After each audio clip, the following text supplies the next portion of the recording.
Punjab 13 point ತಗೊಂಡು 2ನೇ ಸ್ಥಾನದಲ್ಲಿ ಇವಾಗ ಬಂದು ಕೂತಿರೋದು. 10 ಪಂದ್ಯದಲ್ಲಿ 13, ಇನ್ನು 4 ಪಂದ್ಯ ಇದೆ ಅವ್ರಿಗೆ. 4 ಪಂದ್ಯ 4 ಗೆದ್ರು ಅಂತ ಹೇಳಿದ್ರೆ 8 ಪಾಯಿಂಟ್ ಆಡ್ ಮಾಡಿದ್ರೆ 21 ಆಗ್ಬಿಡ್ತಾರೆ. 21 ಆಯ್ತು ಅಂದ್ರೆ ಇವರು ಟಾಪ್ ಅಂತಾನೆ ಲೆಕ್ಕ. ಬಟ್ ಅದು ಒಂದು ಸ್ವಲ್ಪ ಕಷ್ಟ ಇದೆ.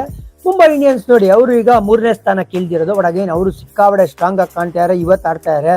ಗುಜರಾತ್ ಟೈಟನ್ಸ್ 4ನೇ ಸ್ಥಾನದಲ್ಲಿ ಕೂತಿದ್ದಾರೆ. ಡೆಲ್ಲಿ ಕ್ಯಾಪಿಟಲ್ಸ್ ಜ್ಞಾಪಕ ಇದೆಯಾ ನಿಮಗೆ? ಫಸ್ಟ್ 4 ಔಟ್ ಆಫ್ 4 ಗೇಮ್ಸ್ ಗೆದ್ದವರು ಈಗ 5ನೇ ಸ್ಥಾನದಲ್ಲಿ ಕೂತಿದ್ದಾರೆ.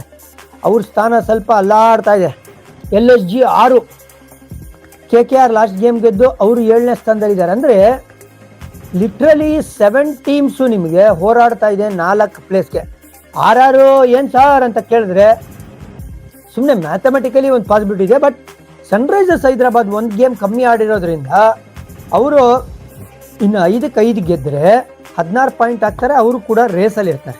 ಈ ಒಂದು SRH ಈ ಹಂತದಲ್ಲಿ 9ನೇ ಪೊಸಿಷನಲ್ಲಿ ಇದ್ರೂ ಕೂಡ RRಗಿಂತ ಬೆಟರ್ ಪ್ರಾಸ್ಪೆಕ್ಟು SRHಗಿದೆ.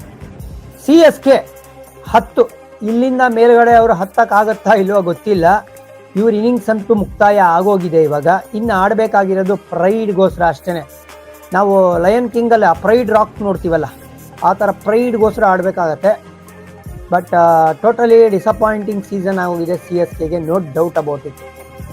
ಅವರು ಆಕ್ಷನಲ್ಲಿ ಸರಿಯಾಗಿ ಪಿಕ್ ಮಾಡಿಲ್ಲ ಅಂತ 100% ಈಗ ಒಪ್ಕೊಳ್ಳೇಬೇಕು. ಈ ಒಂದು ಟೀಮ್ನ ಈ ಇಯರ್ ರಿವ್ಯಾಂಪ್ ಮಾಡಿದ್ರೆ ಮಾತ್ರ ಅವ್ರ ಫಾರ್ಚೂನ್ಸ್ ಚೇಂಜ್ ಆಗುತ್ತೆ ನೆಕ್ಸ್ಟ್ ಇಯರ್, ಇಲ್ಲ ಅಂದರೆ ಇಲ್ಲ.